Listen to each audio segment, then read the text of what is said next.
Good day, good people. My name is Brad King, and you are listening to the Downtown Writers Jam video podcast, which is part of the Solid Listed Podcast Network.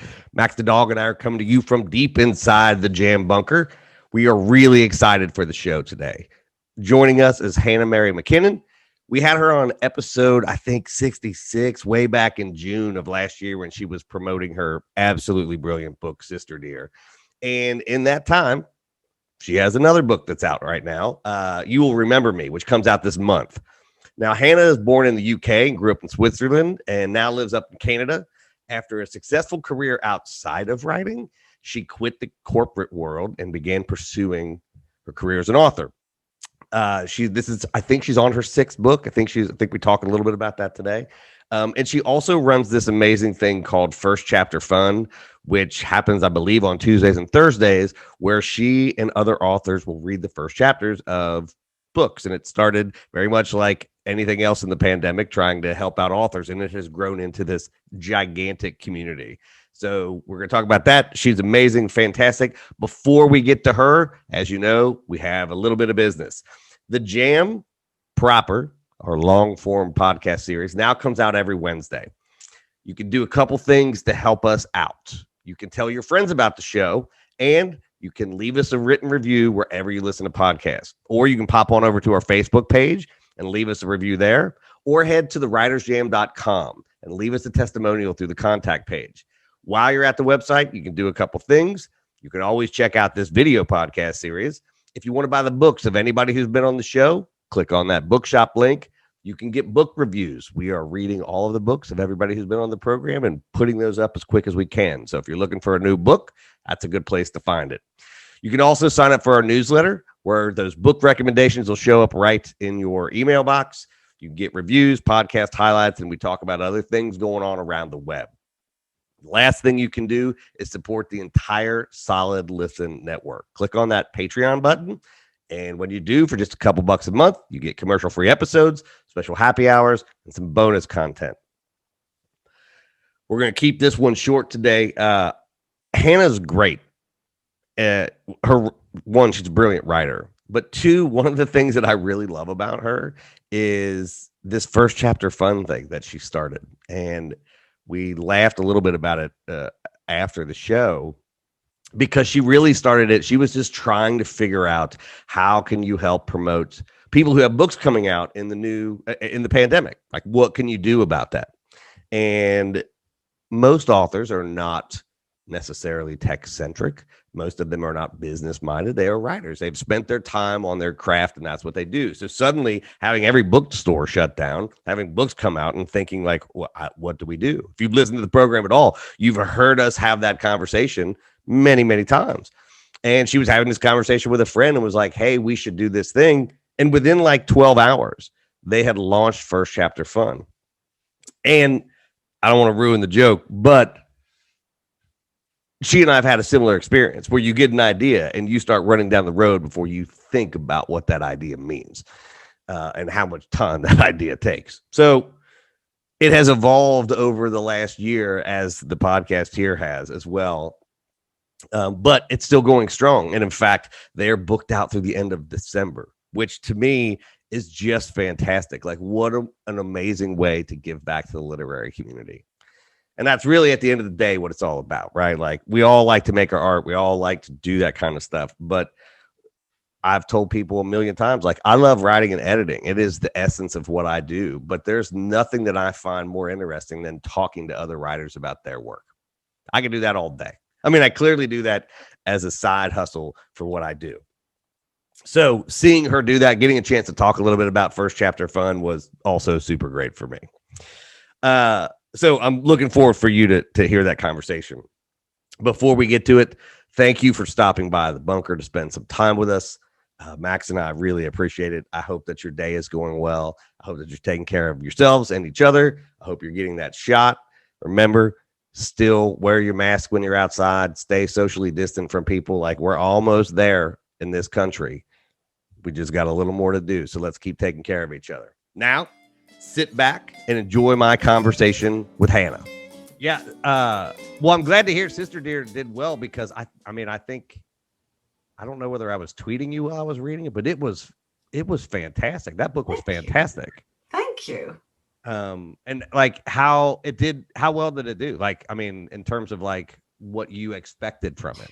Well, I was hoping I would make a bestseller list in Canada because the one before, Her Secret Son, did. And it was on the bestseller list for 2 weeks. And Sister Dear was on the list. It made national bestseller for 6 weeks. Wow. I think if I'm recalling, I think that we had our first interview like the day that it hit the bestseller Oh, list. yes, I think we probably did. Yeah, because I think you were like, and my kids Yes. didn't care. Yes. You're like, yeah. And they went, what's for Yeah, lunch? what's for lunch? Yeah, like I gotta go somewhere. Like, Yeah. can you arrange this for me? Well, that's Yeah. fantastic because that book was I think yours and Samantha Bailey's were the two that like I don't typically read thriller books. Yeah. Or like psychological thriller stuff. Yeah. But those two were so just I mean, they were fantastic. They were good. Thank So you. um Thank you. and now you got the new one, You Will Remember Me, which it feels like an ominous title. Well, and the cover Yeah. is somewhat ominous. Yeah. It sounds like something that you say right before somebody you're about to be killed. Like, yeah. So I was like, oh, okay. So the little light pandemic reading. Yeah. What's the premise? What's the premise of this one? So you will remember it's another psychological thriller. It's of course it's an amnesia thriller actually. Oh. Yeah. So it's the story of a man who wakes up on a beach, doesn't know who he is or how he got there, can't remember a thing. The story of a young woman called Lily who's searching for her boyfriend who went missing. His name's Jack. He went missing after a swim in the ocean. And we have Maya, who's also looking for someone. She's looking for her estranged stepbrother, Ash, who went missing. He just went missing. He just upped and left 2 years prior and was never seen or heard from again. But the question is the man from the beach Jack, Ash, neither, or both? Interesting. So this is like, as you were telling me this, we were literally just talking about Nikki Smith right before we came on the program. I don't know if you know her, but like all in her head was that kind of book where it was like, she had multiple timelines. You were never quite sure like where you were. Like the whole book was about not being like, as a reader, you were never on footing. You never were like, I know what's going on. Yes. I feel like we're about to be in that same world. Yeah, a little bit. I mean, it has a straight timeline, it has a linear timeline. But of course, the character with amnesia, you don't know much about him or who he is or what has happened and what happened in the past. As my books always are, they're full of secrets and lies and deceit and betrayal. And so how much fun is it to write that in the pandemic? Because part of the reason that I found reading thrillers and anything that felt psychologically hard in the pandemic was there were times that I would just have to put some books away and I'm like, I need a fun rom-com, which is things I never read. But suddenly I found myself like, when I need a good like fall in love book. How difficult is it to write that kind of stuff when you're in your house, you can't leave, you're just sort of cramped in a corner writing? Well, I handed in my editor's first draft, not my first draft, Yeah. if you will remember me, in January, end of January. So this was end of January last year. Oh, so it was done before. Well, the first draft was done before, but it needed a lot of edits in comparison to Sister Dear, which came out last year, which I handed in the year before, which was quite light on edits and lulled me into the false sense of security that I thought I knew what I was doing. Yeah. And then I met You Will Remember Me, and that one really kicked me in the teeth. It was a really tough book to write, and it was tough to edit, partially because of the pandemic, I guess, because there was just a lot of uncertainty at the beginning, and we didn't know what was happening and what was going on. But I don't think it wasn't the material that was difficult. It was just the situation. It was just with coronavirus and everything going on. The edits were hard. Yeah. But I wrote my 6th book, which will publish next year. I started that in August, I think, and finished it in January. And I had a week of edits. It was it was very, very, very light on edits. And that one, I think, was easy to escape into. It's probably my darkest one, the one for next year. But it's also the funniest, I think. Yeah. Because like you said, to your point, I didn't mind writing dark stuff, but the main character's very funny, I think, my sense of humor anyway. Sure. And I needed that because everything else was really dark. Yeah. You know? Everything going on in the world was so horrible. That book provided me an escape to climb into where I was in control of what was going on. Yeah, in a way that you're not. Yeah, with the world. It's funny. I've talked to, as you know, like I've talked to a ton of authors, and I think one of the most challenging things as a writer is, and maybe I don't know if this is the same for you, but like so much of my inspiration comes from being in the world, seeing people, like having questions arise that I'm interested in exploring, hearing bits of conversation that you're like, what could this be? And when that's gone and you're literally just sort of in your house and having to come up with stuff on your own and like figure out what that means, at least for me, that was really, it's been difficult. So hearing you like, oh, I did the first book, I wrote another book and edit, I'm like, that's phenomenal. I think the one for next year is an outlier. I do not expect any book writing experience to be that smooth. I kept waiting for the shoe to drop and it didn't. And then I thought maybe it will when my editor sees it, and it still didn't. So I think that was an anomaly. I don't think that'll ever happen again. Yeah. I also think that, the sort of joke amongst writers is you never know how to write. Nobody can teach you how to write a novel until you write a novel. And then what you learned in that first novel does not help you with your second novel. The only thing that helps is knowing I've done this before. I hated the manuscript. Always go through a love-hate relationship with my manuscript. Yeah. As I'm plotting it, I'm thinking, this is the best thing ever. It's going to be the best book. And then I write my first rubbish draft, and it's still okay, but it feels a bit clunky. Yeah. And then my first pass on edits, I loathe the book. I detest the book. And of course, we read the manuscript over and over and over again. And by the end of it, you're just sick of the characters. You know them inside out. You know all the plot twists. You see everything coming. And you think it's just awful. And then thankfully, we have early readers or editors who then go, actually, this isn't bad, which is always such a relief. But that's the thing that keeps me going. It's knowing I've done this before. Yeah. Just push through it and keep going. You can do this. Yeah. Yeah. And at least, you know, sort of the way through, like you said, the way through. Yeah. Anytime I talk to writers and ask like, oh, what do you think of the book? And, I think we are naturally self-loathing about that stuff for exactly why you just said. After you've read something 100 times, the only thing you see is what's wrong with it. Yes. And like, why can't I fix that thing? And so any finished product you have, at least again, for me, I'm always like, well, here's the 10 things I'd change. And people are like, this is great. And I'm like, you don't know anything. Like, you are Jon Snow. Yeah, you know nothing. Yeah. Oh, you can't read. I get it. Okay, fabulous. So in between the writing and the editing, you're still doing first chapter fun, yeah? Like that's like gotten out of control big. So for anyone who hasn't come across first chapter fun, where have you been? First of all, no, just kidding. Because you've been in the house looking at your computer, so you should be doing this. You should, if you like books, you should know about it. So it was a project. I started it on March 16th, 2020. I was on a messenger chat with there were about 14 of us, I think 13 or 14 authors. And we were trying to figure out how we could help one another because the pandemic was here. It had arrived. We had books coming out. And we were collectively having a freak out session about how do we launch a book when we can't go anywhere, when we can't do anything.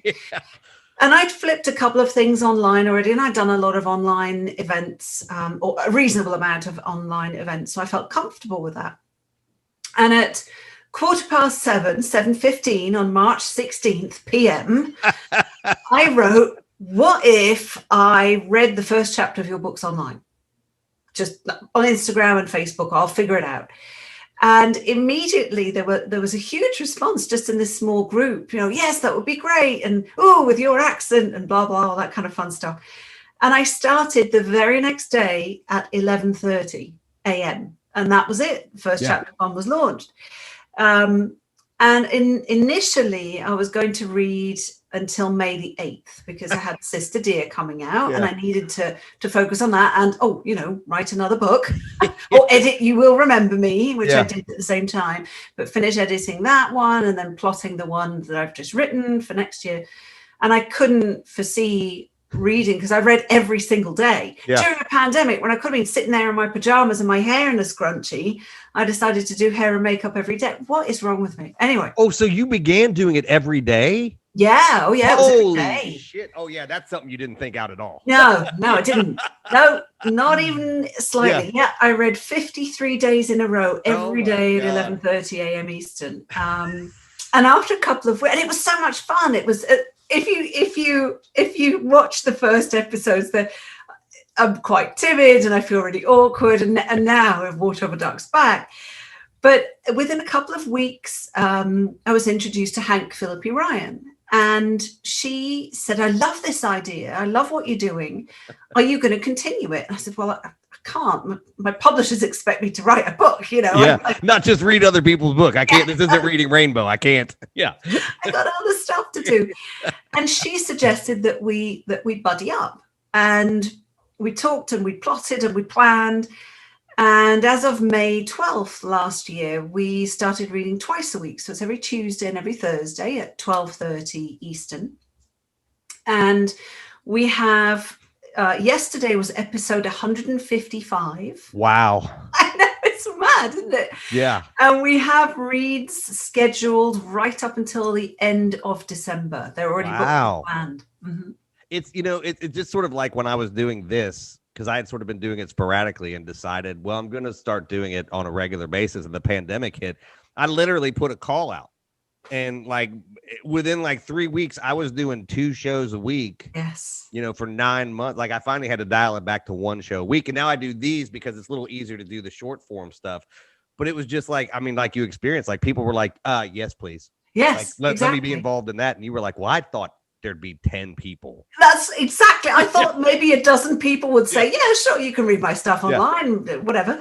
But no, it's been phenomenal. So we have the Facebook group, First Chapter Fun. We have Instagram is First Chapter Fun. We have a website now, First Chapter Fun. Oh, do you really? Yeah, First Chapter because I remember when you started, it was like, well, you got to kind of get to Facebook, and then all of a sudden you guys were doing it live, and it was on Instagram and at the same time. So so we're still doing that. It's still so you can still view on Facebook and Instagram. We do have a website that just shows where we are and where you can find us, and we even now have swag because we had people ask us, we need a t-shirt? Because we have these.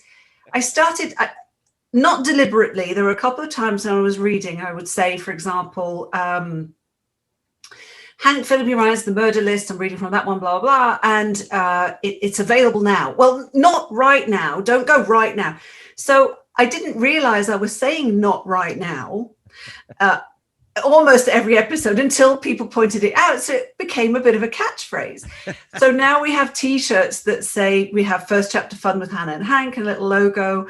And then we have shirts that say not right now, and then the logo, which is a book underneath. And we even have pajamas that say not right now. That is, well, that's unfortunate. But I feel like it is, I think, one of the most interesting parts about the pandemic I do more editing now than I do writing. But the pandemic has sucked. It's awful. It's terrible. It's the destruction that it's laid out across this world is sort of unimaginable. Mm-hmm. But one of the bright spots, at least for me, has been this digital community of writers from around the world who I've had a chance to meet. And I was on a show the other day, and the host asked me, what do you think is going to happen after? And I was like, look, I don't trust humans. Everybody's like, we're going to make a better world. I'm like, I don't really know if we're going to do that. But I think these little communities that we've formed that are now cross border and that sort of bring people from all over the place, if there is a good that comes out of it, I think it's going to be that I think those communities are going to bind us together. And I sort of love the fact that it comes out of books and reading and a love of literature, which I think makes people more empathetic, even if you're reading psychological, you don't have to read everything doesn't have to be, you know, great literature to make you empathetic for things, right? Like, Sure. I think you explore worlds and you understand other people, and so I think what you guys are doing is fantastic. And Oh, thank you. I can't believe you've done 150 whatever of them and you're Yeah, booked out yeah, through December. Like, that's yes. going to be your career. You might not be a writer in 5 years. Oh, well, I sure hope I still will be. Well, I mean, this thing might get so big that you're just running a reading thing. Well, maybe we'll see, but it keeps growing, and we've never advertised it, or Yeah. we haven't paid for advertising. We've just done. It's all been organic, and to your point, I think you're right. I think that I very, very much hope, or I certainly plan on continuing doing online stuff even once everything is back to normal. Yeah. One thing I realized during the pandemic is that online events, in-person events are fantastic, and I love them. Don't get me wrong. There's nothing quite like having an event in person where you get to see people, interact with them, and meet readers, and that is truly wonderful. On the other hand, with online events, you have a massive reach, and there are lots of people who wouldn't be able to attend an in-person event because of, take your pick, money, distance, disability, whatever it may be. And the fact, I think that the world, in my opinion, the world shut down for so many of us. But I think there are a lot of people for whom it actually opened up by shutting down. Yeah, no, that's I think a beautiful way to put it. And you know, I always feel like I have to couch like, look, this is an unimaginable horror that has been unleashed on the world. So Absolutely. like, this is not one of those like, well, you know, here's a bright spot in the thing, but it has been illuminated. And again, I think, I don't know, just because I'm a writer, like I think about those things in terms of like, what does this actually mean? And like you said, it's like, we get myopic for what we think is normal. And suddenly you're like, oh my gosh. So like all of these people who I'm now interacting with, who I literally would have never come into contact with, and you get to experience their joy and their, what, you know, their stories and stuff. And it's just like, oh yeah, this is, I'm sad it took us this to get there, but like, what a gift for us to recognize that it is, that it's still you can connect with people, and it's all based on things that we love, which are words and stories. Yes, exactly. You know, like it's hard to have anything better than that. Yeah. So You Will Remember Me, it's out in May, right? Like it's coming out here soon. May 25th. So I asked this to everybody. So we're sort of slowly coming out of lockdown. I'm assuming there'll be some things starting to open, bookstores and things like that. You got a party plan? No. So Ontario went back into full lockdown a few weeks ago. Really? Yeah, and we are supposed to, it's supposed to last, so it's a stay-at-home order, which is supposed to last until May 20th. So no, I've got all of my events for You Will Remember Me are online, because in Ontario, the way we're vaccinating people is you get your first one, and then the delay until the second one is 4 months. Oh, because they want everybody to get the first shot. Yeah. So I wouldn't feel comfortable. I wouldn't feel comfortable having people at an in-person event if there's a chance of anyone coming down with coronavirus. So unfortunately not, but just means next year's party will be even bigger. Yeah. I mean, I keep telling people, like, if you don't get to do it now, like start the planning for when the lockdown, because everybody's going to want to get like new clothes. They're all going to want to come out. Like it's going to be like a year-long New Year's Eve party. Yes. It's going to be like the Roaring 20s, as long as they don't end the same way. I'm okay with that. Well, one of my favorite memes, and then we'll get out of here, was like, when I asked for the 20s to come back, I didn't mean the influenza and the depression. You know, like we were not specific enough. Careful what you wish for. Yeah, like I meant the jazz age, not the Spanish influenza and Great Depression. Those, we could have skipped that shit. Yes, please. Well, I am really excited to read this new book because I fell in love with your reading over the pandemic, and I'm so excited to have you on again. And I think what you were doing is fantastic. And as someone who produces a lot of stuff, I know the work that it takes to do a thing like First Chapter Fun, and to manage that between writing, rewriting, family, pandemic, is phenomenal. And I hope that you like recognize that and like give yourself some credit sometime that like, this is a pretty good thing that we built. Thank you, bro. That means a lot. Thank you very much. Well, you guys stay safe, and I look forward to us talking again soon, like we do offline when there's nobody else around. Can't wait. Thank you. All right. Have a great day. You too. Well, there you have it. That was Hannah Mary McKinnon, whose book, You'll Remember Me, comes out this month. Before we get out of here, 2 things that I ask you at the top of the show. First, if you like what you heard, tell your friends about us and leave us a review wherever you listen to podcasts. While you're at it, don't forget to check out all the other programs on the Solid Listen Podcast Network, including the flagship Mother May I Sleep With podcast with host and our Solid Listen Podcast queen, Molly McAleer. Don't forget, we have video podcasts coming out on the Solid Listen Network YouTube channel regularly. Over the next month, we're going to have them coming out on Mondays and Fridays. So make sure you subscribe over there, or you can catch the audio version right here on the podcast channel. And the Jam is now out on Wednesdays, so get yourself subscribed wherever you listen to podcasts. And remember, you can always catch us on Twitter and Instagram at The Writers Jam. Until the next time, I will see you around the internet.